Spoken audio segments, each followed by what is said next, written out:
मेरे हाथ काँप रहे थे, दिल की धड़कन बहुत तेज़ हो चुकी थी। पसीने में भीगे माथे को साफ करते हुए मैंने दरवाजे की तरफ नज़र दौड़ाई, क्योंकि बाहर कोई आया था। अजीब सा डर दिल में जाग उठा था, उस वक्त कौन हो सकता है। मैंने गहरी सांस ली और सब कुछ भूलकर दरवाजे की तरफ कदम बढ़ाया, और जब दरवाज़ा खोला तो मेरी आंखें हैरानी से फट पड़ी थी। उस टाइम नवरात्रि चल रहे थे, मगर मेरे लिए हर दिन एक नई परीक्षाएं बनकर आता था। मैं एक हवेली में नौकरानी थी, बहुत ही मजबूर और गरीब थी, और मांगना मेरी आदत में नहीं था। और नवरात्रे चल रहे थे, मेरे पास कोई पैसे नहीं थे। आज पहली बार मैं मालकिन से नवरात्रि के व्रत के लिए कुछ पैसे मांग रही थी, क्योंकि मुझे पूजा के लिए सामान खरीदना था। मालकिन जो मंदिर में नवरात्रि के पूजा की तैयारी के लिए सामान सजा रही थी, लेकिन एक पल के लिए रुकी। उसकी नज़रें मेरे सांवले पसीने से भीगे हुए चेहरे पर जमी थी, और फिर उसकी आंखों में वही जहर उभरी, नफरत जिसकी मैं आदी हो चुकी थी। वह हंसी, मगर हंसी जख्म देने वाली थी। तेरी औकात फल फ्रूट खाने की नहीं है कमला, नौकरों के लिए पानी काफ़ी है। मेरे दिल पर जैसे किसी ने चाकू चला दिया हो। मेरी मुट्ठियाँ जोर से बंद हो गई, मगर जुबान बिल्कुल चुप रही। मैंने आंखों में आया हुआ पानी पोंछ लिया, नीचे नज़रें झुका ली और वहाँ से हट गई। मेरी आंखें बिल्कुल भीग रही थी। मैंने हाथ मुंह धोकर मन ही मन में भगवान से पूजा करने लगी। हे भगवान, हम सब गरीबों की मदद कर तू। हम सबको देख रहा है। हे भगवान, हमें भी वो इज्जत दे, कोई मुझे यूं भिखारी ना समझे। और तभी दरवाजे पर किसी की आने की आहट होने लगी। मैं चौंक गई। इस वक्त कौन आ सकता था? ये आवाज़ बराबर आ रही थी। दिल की धड़कन बेकाबू हो चुकी थी। मैंने कांपते हाथों से दरवाजे को खोला। जो मंजर सामने था वह देखकर मेरी आंखें हैरानी से फट गई। दरवाजे पर एक अजनबी खड़ा था। लंबा कद था, मगर साफ सुथरा कपड़े, और चेहरे पर एक अजीब सी सच्चाई नजर आ रही थी। उसकी नज़रें मुझ पर पड़ी थी, जैसे मुझे पहचानने की कोशिश कर रहा हो। मेरे होठों से कोई शब्द ना निकल रहे थे।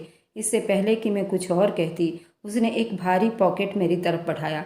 ये तुम्हारे लिए है। मेरी उंगलियां बेकाबू पॉकेट के किनारे को छूने लगी, मगर इससे पहले कि मैं सवाल करती, वह आदमी पलटकर तेजी से बाहर चला गया।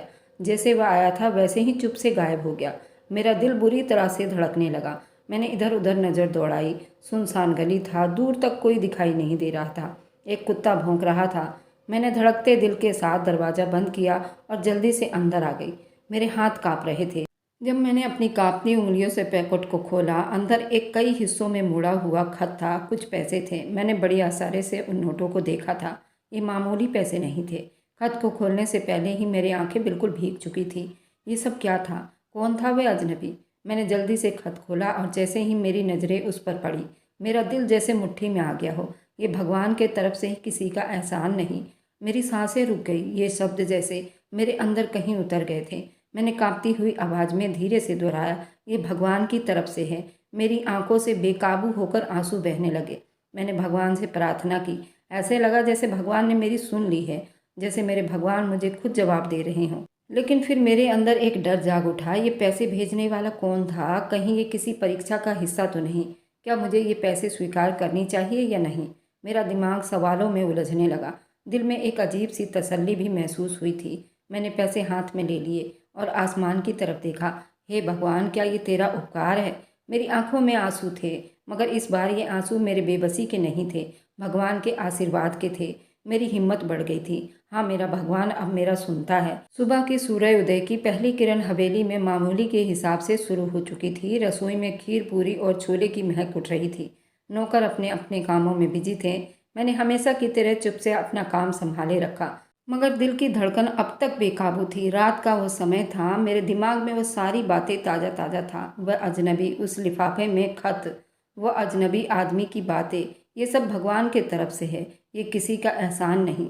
मेरी सोचों की ये लड़ी उस वक्त टूटी जब अचानक मालकिन की खड़ूस सी आवाज़ गूंजी, कमला, कहाँ मर गई है तू? मैंने जल्दी से दुपट्टे को ठीक किया और किचन से बाहर निकली। मालकिन गुस्से में भरी पड़ी थी। उसने कहा कि मेरी अलमारी में से मेरी कीमती अंगूठी गायब है। उसका चेहरा बिल्कुल लाल हो रहा था, और यहाँ जितने नौकर हैं उनमें से सबसे ज़्यादा शक तुझ पर है। उसने जहर भरी नज़रों से मुझे घूरा। मेरा दिल धक से रह गया। मैडम जी, मैंने कुछ नहीं लिया। मैं कभी चोरी नहीं कर सकती हूँ। हाँ हाँ, चोर कभी नहीं मानते कि उसने चोरी की है। इंदु मित्ते की बहू, जो पास में ही बैठी थी, तीखे निगाहों से बोली, ये गरीब लोग पहले तरस की भीख मांगते हैं, फिर मौका मिलते ही यह हाथ साफ कर लेते हैं। मेरी आंखें बिल्कुल भीग गई, मगर मैं चुप रही। बकवास बंद करो और सच सच बताओ, कहाँ छुपाया है? मालकिन की आवाज़ बहुत गुस्सैली थी। मैंने नज़रें झुका ली। मैं बेकसूर थी, मगर ये लोग मानने को तैयार नहीं थे। मेरी चुप्पी शायद उन्हें और ज़्यादा गुस्सा दिला रही थी। तभी एक भारी आवाज़ सुनाई दी, रुक जाओ इंदुमती। घर के मालिक अरविंद शाह, जो अब तक चुप से सब कुछ देख रहे थे, गहरी नज़रों से मुझे देख रहे थे। ऐसा लग रहा था जैसे वो मेरी बेबसी को समझने की कोशिश कर रहे हों। हो सकता है कमला बेकसूर हो, बगैर सबूत के किसी पर इल्ज़ाम लगाना ठीक नहीं है। उनकी गंभीर आवाज़ में एक अजीब सा असर था। मालकिन ने एक बुरा सा मुंह बनाया। तो आपको क्या लगता है मैं झूठ बोल रही हूँ? अरविंद साहब ने धीरे से कहा। मम्मी, शायद कमला सच कह रही हो, वो कभी चोरी नहीं करेगी।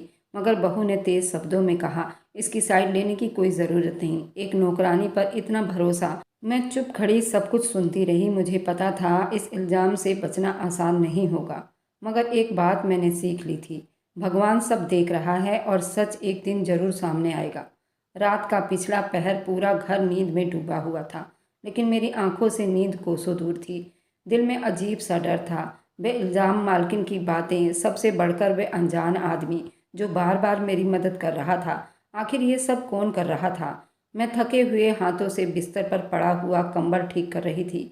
आंखें बंद कर ली, मगर जैसे ही पलकें झुकाई, एक आहट सुनाई दी। बहुत हल्की सी मगर साफ महसूस होने वाली आहट थी। मेरी सांस रुक गई। मैंने धीरे से आंखें खोली और आसपास नज़र दौड़ाई। मेरे कमरे में हल्की रोशनी फैली हुई थी, मगर दरवाजे के नीचे कोई साया नज़र आ रहा था, जैसे कोई खड़ा हो। मेरी रीढ़ की हड्डी में सनसनी दौड़ गई। मैं जल्दी से कंबल के अंदर दुबकने की कोशिश की, लेकिन फिर कुछ ज़मीन पर रखने की आवाज़ सुनाई दी। कोई चीज़ धीरे से रखी गई थी। मेरा दिल जोर से धड़कने लगा। हिम्मत करके मैंने धीरे से कंबल हटाया और कांपते हाथों से दरवाजे की तरफ कदम बढ़ाया। सांस बेकाबू हो चुकी थी। मैंने दरवाज़ा खोला, मगर बाहर कोई नहीं था। रात के सन्नाटों में हवा के सिवा कुछ नहीं था। लेकिन फिर मेरी नज़रें नीचे झुक गई और मेरा दिल दहल गया। दरवाजे के नीचे एक लिफाफा रखा हुआ था। मैंने कांपते हाथों से उसे उठाया। उसके अंदर कुछ नोट और एक छोटा सा कागज़ था। डरने की ज़रूरत नहीं, ये भगवान की तरफ से है। ये वही लिखे हुए कागज़ थे। मेरे हाथ कांपने लगे। मैंने तेज़ी से आसपास देखा, मगर कुछ नज़र नहीं आया। मेरे अंदर हजारों सवाल पैदा होने लगे। कौन था जो ये सब कर रहा था? और यूं पहला किस्सा नहीं था। पहले कुछ दिनों से ऐसे ही अजीब तरह के किस्से हो रहे थे। कभी मेरे बिस्तर पर कोई कीमती चीज़ रख जाती, दरवाजे के नीचे पैसों का लिफाफा आता, कभी रात के सन्नाटे में किसी का मौजूदगी का एहसास होता। मैं उलझन में पड़ी थी। अगर ये सब किसी सच्चाई का नतीजा था, तो सामने क्यों नहीं आ रहा था? अगर मदद कर रहा था तो चुप से क्यों कर रहा था? मेरे दिल में अजीब सा डर था, हैरानी थी। मैं नहीं जानती थी ये सब कौन कर रहा था, या मेरी परीक्षा थी। हवेली में आज थोड़ी रोज की तरह हलचल थी। मालकिन की बहन पद्मावती अपने दबदबे और रोब और गुस्से के साथ आई थी। वो ऐसी औरत थी जिनके बातों के आगे कोई जुबान नहीं खोल सकता था। यहाँ तक कि मालकिन भी उनसे दबती थी। जैसे ही मेरी नज़र उन पर पड़ी, मेरा दिल डूब सा गया। मैं जानती थी ये औरत ना सिर्फ गुस्सैली है, बल्कि नौकरों से बहुत बुरे तरीके से पेश आती है। मेरी उम्मीद के हिसाब से जैसे ही उन्होंने मुझे देखा, उनके माथे पर बल पड़े। ये कौन है? उन्होंने बड़ी गुस्से से पूछा।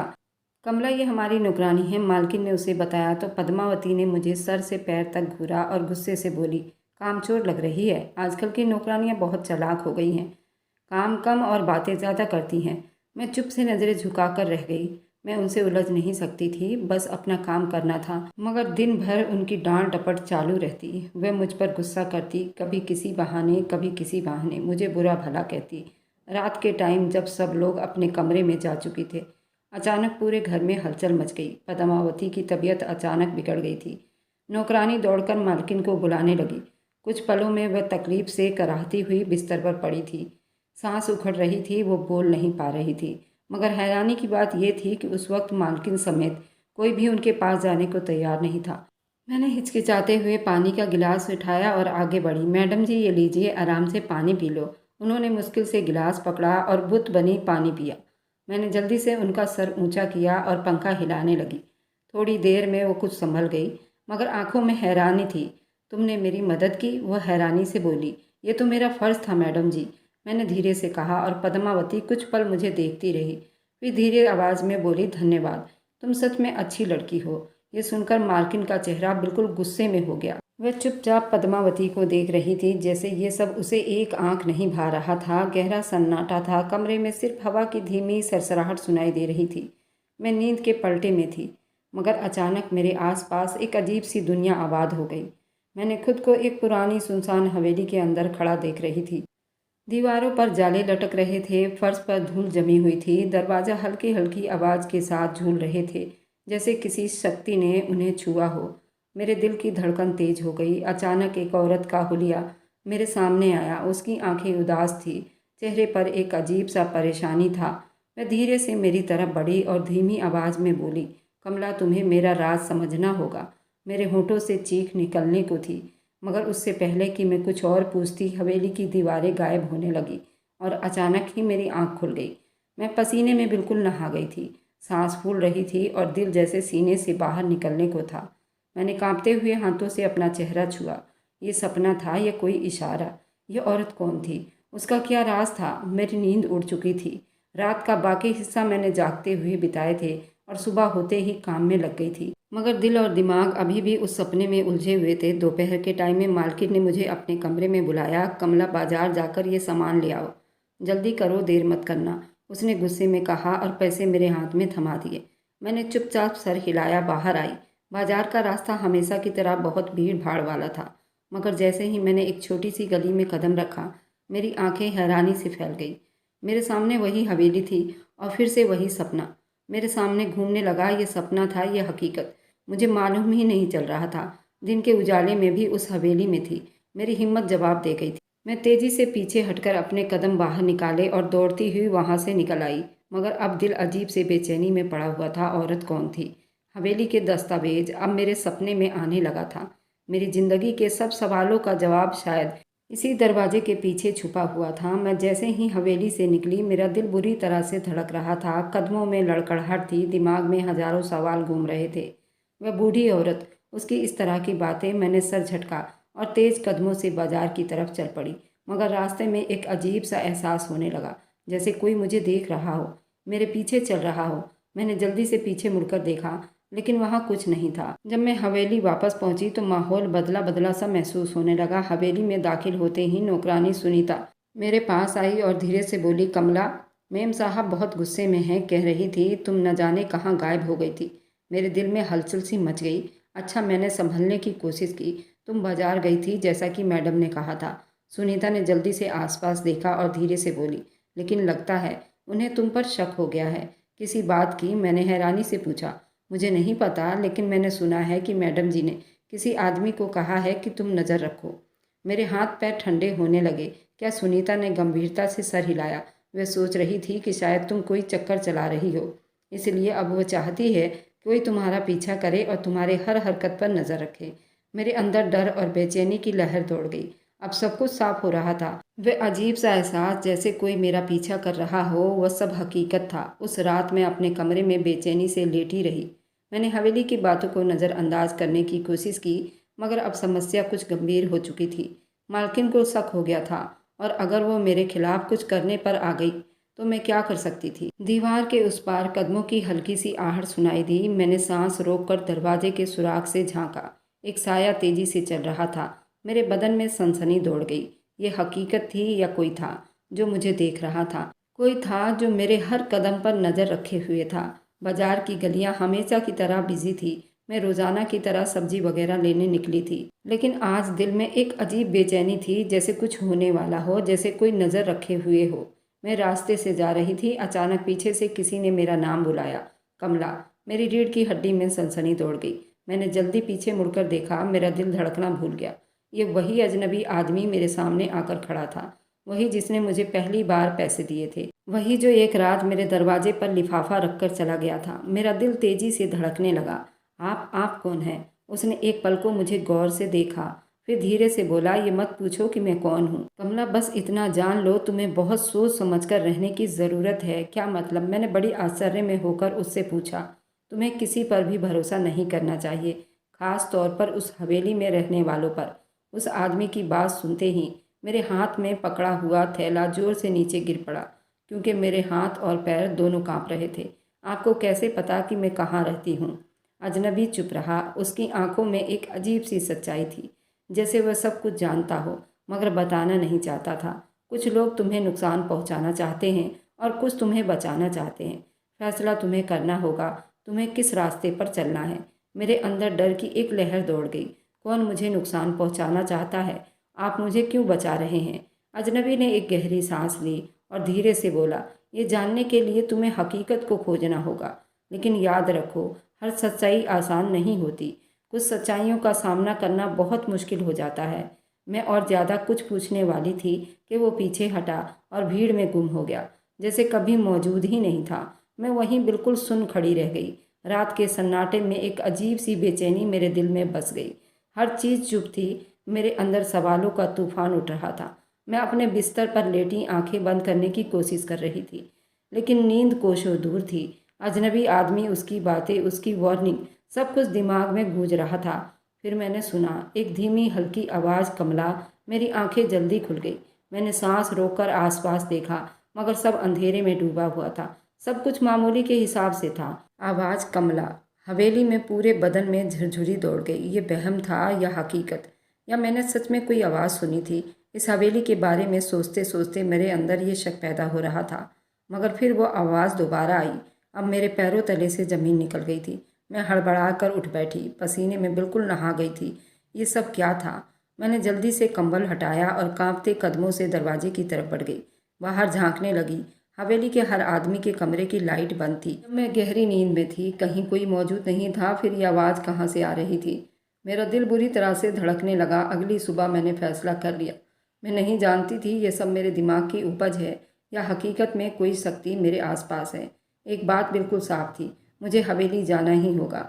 मेरी आंख खुल गई। जैसे ही सूरज निकला, मैंने बाजार जाने का बहाना किया और बाहर निकल गई, जहां मैंने उस दिन पुरानी हवेली को देखा था। जैसे ही मैं उसके दरवाजे तक पहुंची, वहीं अजीब सी बेचैनी दोबारा मेरे बदन में घूम कर रह गई। मेरे हाथ पसीने में भीग चुके थे। मैंने हिम्मत करके दरवाजे पर हाथ रखा और धीरे से धकेल दिया। दरवाज़ा धीरे से चरचराते हुए खुल गया, जैसे किसी के इंतजार में था। मेरी सांस उखड़ने लगी। अब पीछे हटने का कोई रास्ता नहीं था। हवेली का दरवाज़ा एक हल्की चरचराहट के साथ खुल गया था। अंदर सन्नाटा और हवेली था। मेरा दिल जोर से धड़क रहा था, मगर मेरे कदम जैसे खुद ब खुद अंदर बढ़ने लगे। मैंने आसपास नज़र दौड़ाई, मगर हवेली वीरान लग रही थी। अचानक मुझे धीरे से आवाज़ सुनाई दी, आ गई हो कमला। मेरी रीढ़ की हड्डी में सनसनी दौड़ गई। बूढ़ी औरत सफ़ेद चादर में लिपटी हुई कमरे के एक कोने में खड़ी थी। उसकी नज़रें जैसे मेरी आत्मा में उतर रही थी। इधर आओ बेटी, तुम्हें कुछ दिखाना है। मेरे कदम खुद ब खुद उस तरफ बढ़ने लगे। दिल में डर और शक की एक जंग छिड़ चुकी थी, मगर अब मैं रुक नहीं पा रही थी। बूढ़ी औरत धीरे से चलती हुई कमरे के एक पुराने कोने में पहुंची, जहां एक भारी लकड़ी का संदूक रखा था। संदूक पुरानी सी जंजीरों से लिपटी हुई थी और उस पर वक्त की धूल जमी हुई थी। औरत ने एक चाबी निकाली और संदूक का ताला खोल दिया। ये देखो कमला, ये सब तुम्हारा है, बस वक्त आने दो। जैसे ही संदूक खुला, मेरी आंखें हैरानी से फट गई। अंदर चमकते हुए सोने के जेवर, कुछ छुपी हुई कीमती कागज पड़े थे, कुछ दस्तावेज पर मोहर लगी हुई थी, जैसे वह किसी बहुत ज़रूरी चीज़ का सबूत हो। ये सब क्या है? मेरी आवाज़ कांप रही थी।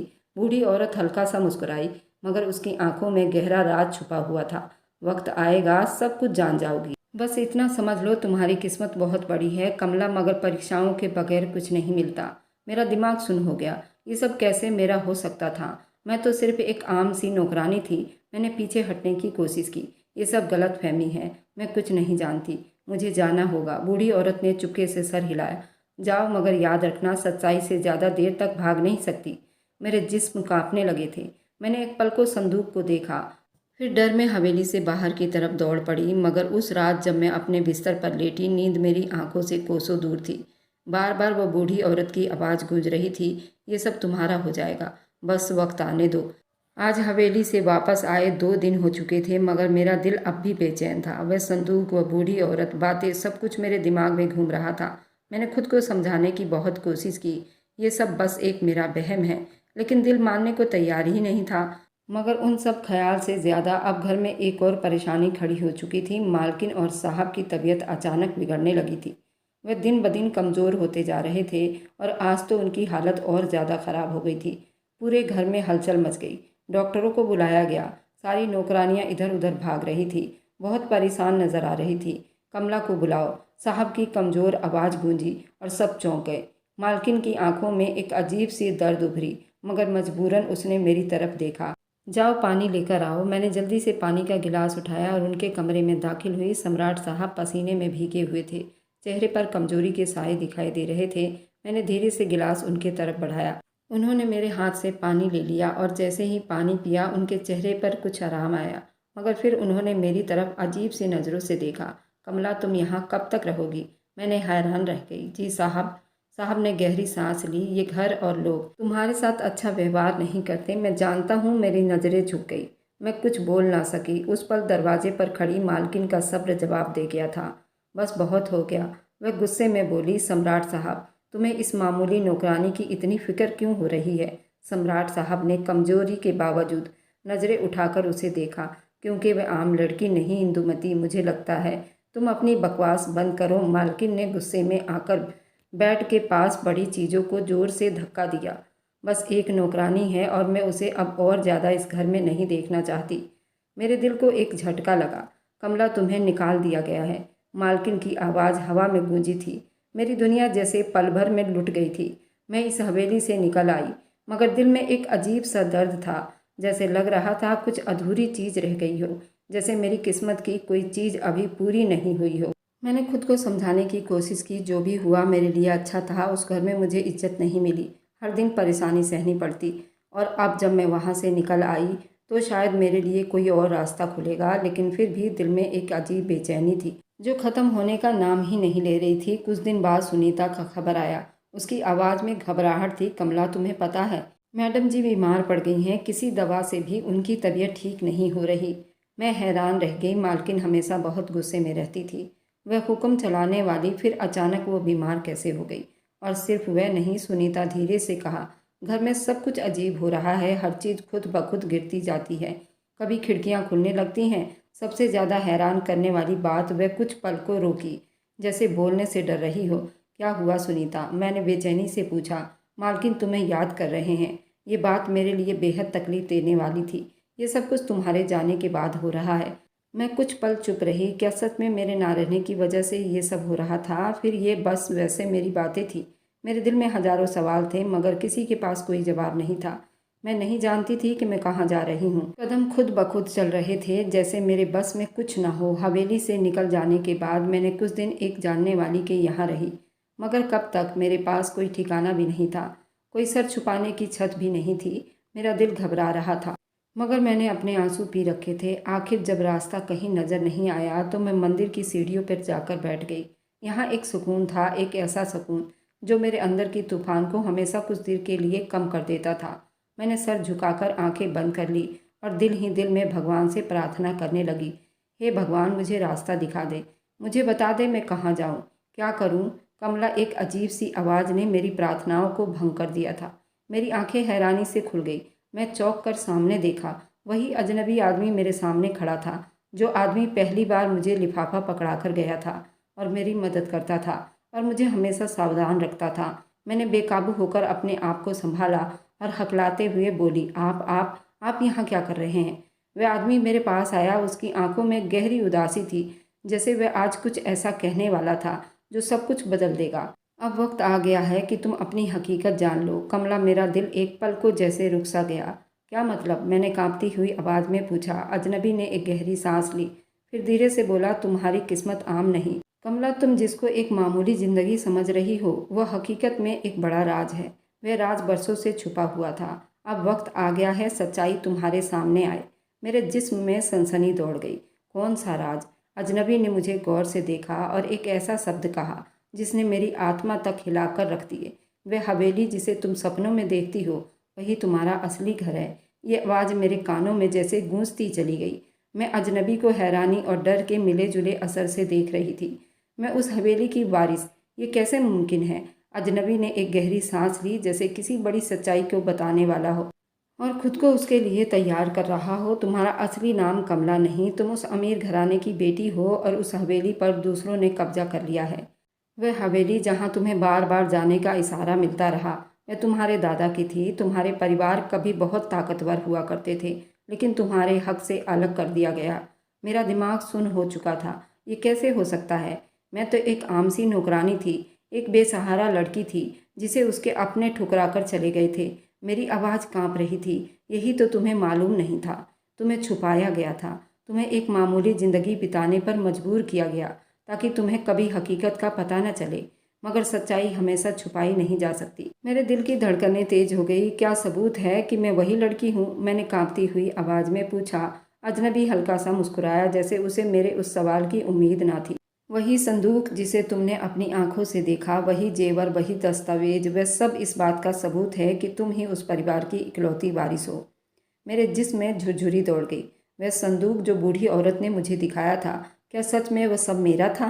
क्या मैं उस परिवार की कोई खोई हुई लड़की थी? अगर मैं इसका अंदाज़ा लगाऊं, मुझे यहाँ तक लाने वाला कौन है? मुझे मेरे माँ बाप के बारे में कुछ क्यों नहीं मालूम हुआ? अजनबी की आंखों में दुख की परछाइयाँ उभर आई। ये सब तुम्हें जानने के लिए एक और मुश्किल का सामना करना होगा कमला।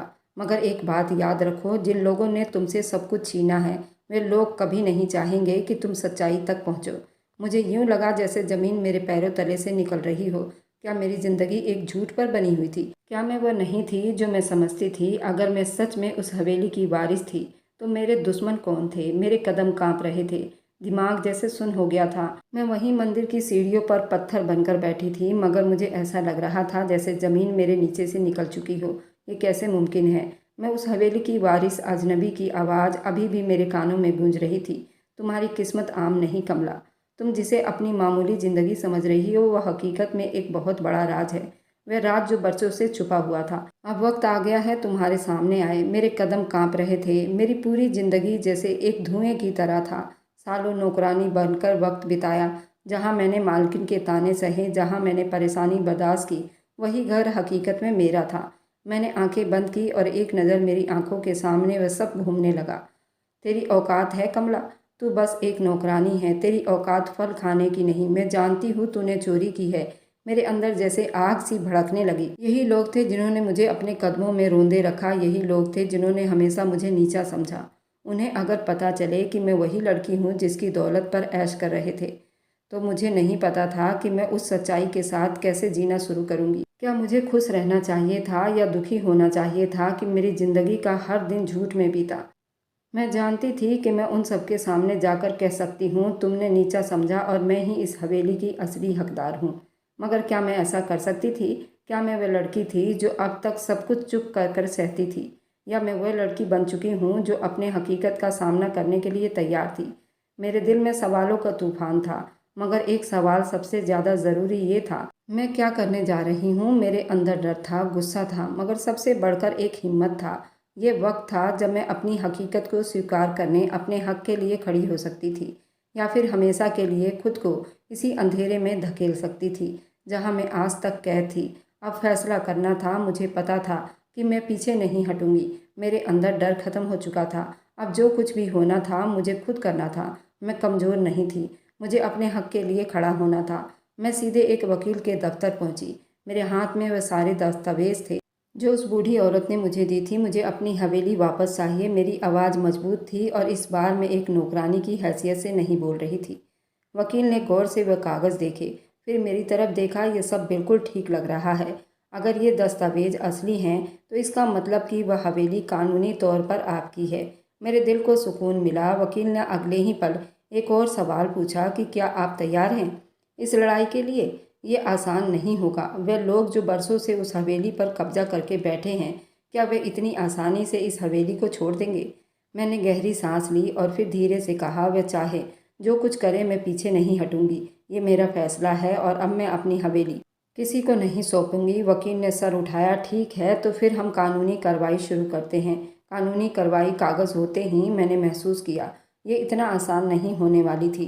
अरविंद साहब और इंदुमती अपनी पूरी ताकत लगा देते, वह केस जीत सके। उन्होंने झूठे गवाह खड़े किए, जाली कागजात दिखाए, मुझे बदनाम करने की हर कोशिश की। ये झूठ बोल रही है, इंदुमती ने अदालत में चीख चीख कर कहा। ये एक मामूली नौकरानी है जो खुद को इस परिवार का हिस्सा बताकर साबित करना चाहती है। मैंने चुप से जज की तरफ देखा, फिर मजबूत शब्दों में कहा, मेरे पास असली दस्तावेज हैं। मेरी माँ की निशानी, वे कागज़ जिन पर मेरे दादा की मुहर है, वे सब मेरे पास है। अगर आपको चाहिए तो उन सब का टेस्ट करवा सकते हैं। जज ने अरविंद और इंदुमती के तरफ गुस्सैली नज़रों से देखा। हम सब दस्तावेजों की जांच करवाएंगे। अगर ये असली साबित हुए तो हवेली और जायदाद कानूनी तौर पर कमला की होगी। अरविंद साहब गुस्से से कहने लगे, हम ये केस हार जाएंगे, हमें कुछ करना होगा। इंदुमती ने गुस्से से कहा, ये लड़की हमारे हाथ से निकल चुकी है, काश हमने उसे बहुत पहले ख़त्म कर दिया होता। मैंने अपनी मुट्ठियाँ भींच ली, मगर मेरे चेहरे पर सुकून था। अब कोई मुझे मेरे हक से अलग नहीं कर सकता था। कई दिनों बाद जब मैं हवेली के दरवाजे पर पहुंची तो मेरा दिल ज़ोर ज़ोर से धड़क रहा था, मगर मैं डरी हुई नहीं थी। ये वही दरवाज़ा था जहाँ से मुझे धक्के देकर निकाला गया था, जहाँ मुझे नौकरानी समझा गया था, जहाँ मेरी औकात याद दिलाई जा रही थी। लेकिन आज मैं वापस आई थी मालकिन बनकर। जैसे ही मैंने दरवाज़ा खोला, आंखें हैरानी से फैल गई। बस वह धीरे से बात करने लगे। कोई भागकर अंदर चला गया। मैंने सुकून से आगे कदम बढ़ाए, जैसे हर चीज़ मेरी मुट्ठी में हो। अरविंद साहब तेज़ी से चलते हुए आए, जैसे उनकी नज़रें मुझ पर पड़ी। बस सुन हो गए, तुम यहाँ क्या कर रही हो? उनकी आवाज़ में अब अकड़ और गुरूर नहीं था, जो हमेशा हुआ करता था। मैंने मजबूत शब्दों में कहा, अपना हक लेने आई हूँ। उनके चेहरे पर पसीने के बूंदे दिखाई देने लगे। वे जानते थे मैं कौन हूँ, मगर उन्होंने हमेशा मुझे दबाए रखने की कोशिश की थी। उनकी आंखों में अब हमेशा डर झलकता रहता था। वह खुद को संभाल लेते थे। क्या बकवास है, तुम एक नौकरानी हो, तुम्हारा यहाँ कोई हक नहीं। मैंने वे कागज़ उनके सामने रख दिए।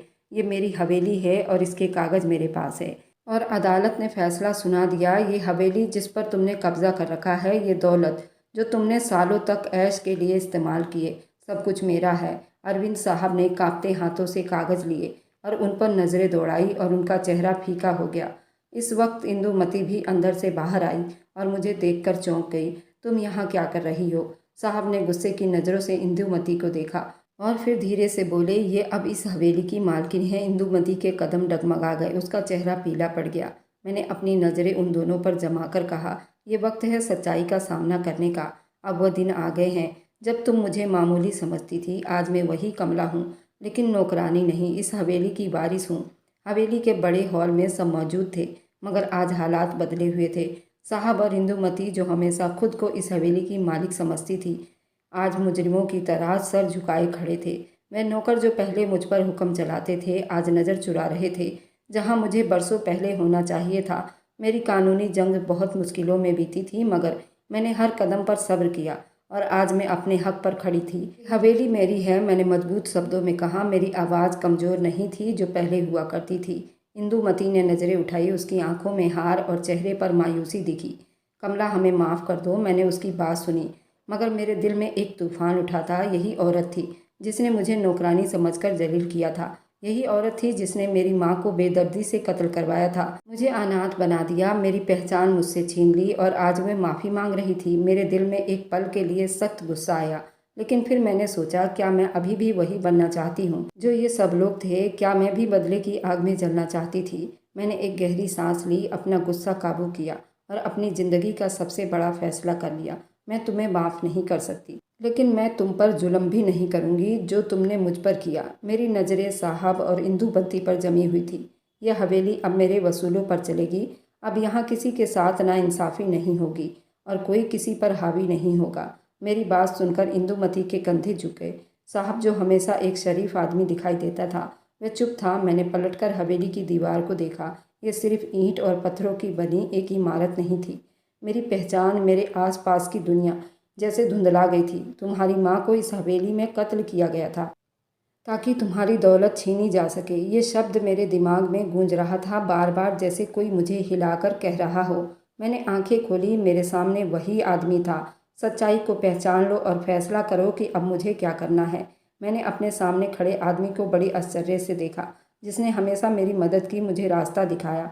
तुम मेरे मौसा जी हो? अजनबी ने चुपके से सर हिलाया, आंखों में गहरी उदासी और दर्द लिए। हाँ कमला, मैं तुम्हारा मौसा हूँ और मैं हमेशा तुम्हें इस दिन के लिए तैयार किया है जब तुम अपनी हकीकत को स्वीकार कर सको। मेरी सांस उखड़ने लगी। मेरी माँ का कत्ल किसने किया? मेरी आवाज़ कांप रही थी, मगर मेरे अंदर एक मजबूती थी, एक आग जो अभी किसी कीमत पर बुझने वाली नहीं थी। मौसा जी ने एक पल को लंबी सांस ली, जैसे उनको ये बोझ उठाना बड़ा मुश्किल लग रहा था। फिर उन्होंने वह शब्द कहे जिन्होंने मेरी आत्मा तक को हिलाकर रख दिए। तुम्हारी माँ का कत्ल अरविंद शाह। इंदुमती ने मेरी सांसें एक पल को रुक गई। अरविंद यानी वह आदमी जिसने हमेशा मुझ पर मेहरबानियों का नाटक किया, और इंदुमती औरत जिसने हमेशा मुझे नौकरानी समझकर जलील किया। मेरे अंदर जैसे एक आग लगी। मैंने मुट्ठियां बंद कर ली, लेकिन मेरा दिमाग अब पूरी तौर पर साफ था। मैं उन्हें माफ़ नहीं करूंगी। अगले दिन मैंने उन दोनों पर नोटिस भेजा। वकील मेरे सामने बैठा था। दस्तावेज मेरे हक में थी। सारे सबूत मेरे पास थे। इंदुमती और सम्राट, और इंदुमती को सिर्फ जायदाद से बेदखल करके निकाल भी सकती हैं। उन पर कत्ल और धोखेधड़ी का मुकदमा भी कर सकती हैं। मैंने गहरी सांस ली। ये लोग सालों से मुझ पर जुल्म करते आए हैं, सिर्फ इसलिए कि उन्हें लगता है मैं बेबस हूँ। उन्होंने मेरी माँ को मारा, मेरा सब कुछ छीन लिया। उन्हें माफ़ नहीं कर सकती। उनका जुर्म सिर्फ दौलत चुराना नहीं, उन पर मेरी माँ के कत्ल का इल्ज़ाम भी है। मैं उनके खिलाफ मुकदमा दर्ज करवाऊंगी। वकील ने गंभीरता से सर हिलाया। तो फिर हम केस फाइल कर देते हैं। जब पुलिस ने अरविंद साहब और इंदुमती सम्राट को हवेली से गिरफ्तार किया तो उनके चेहरे की हवाइयाँ उड़ी हुई थी। कमला, तुम हमें सज़ा नहीं दे सकती, इंदुमती ने चीख कर कहा। मैंने भी गुस्से में कहा, ये सज़ा मैं नहीं दे रही, तुम्हारे अपने करतूतों की सज़ा है। अरविंद ने कुछ बोलने के लिए मुंह खोले, मगर वह जानता था कि अब हर रास्ता बंद हो चुका है। ये मेरे लिए एक सीख थी। बेसहारा बेबस लोगों के साथ भगवान खड़े रहते हैं, ये मेरे से अच्छा कोई नहीं जानता था। बरसों से छुपी हुई वह जुल्म भी सबके सामने आ गया। उससे बड़ा सबूत और क्या हो सकता है। हम सभी बेसहारा और गरीब लोगों के साथ यही होता है। उनके साथ एक परीक्षाएं होती है जो उन्हें पार करना होता है। अगर आप लोग मेरी बात से सहमत हैं तो मेरी वीडियो लाइक और शेयर कीजिए, और मेरी वीडियो को जहां कहीं से भी आप लोग देखते हैं कमेंट में अपने शहर और राज्य का नाम ज़रूर बताइए। मुझे आप लोगों के कमेंट पढ़ने में बहुत आनंद आता है, और उन सभी का मैं बहुत बहुत धन्यवाद करना चाहती हूँ जो लोग मेरी वीडियो को देखते हैं, लाइक करते हैं और शेयर करते हैं। अगर आपको आज की कहानी पसंद आई है तो वीडियो को ज़रूर लाइक कीजिएगा और अपने दोस्तों के साथ शेयर भी करो।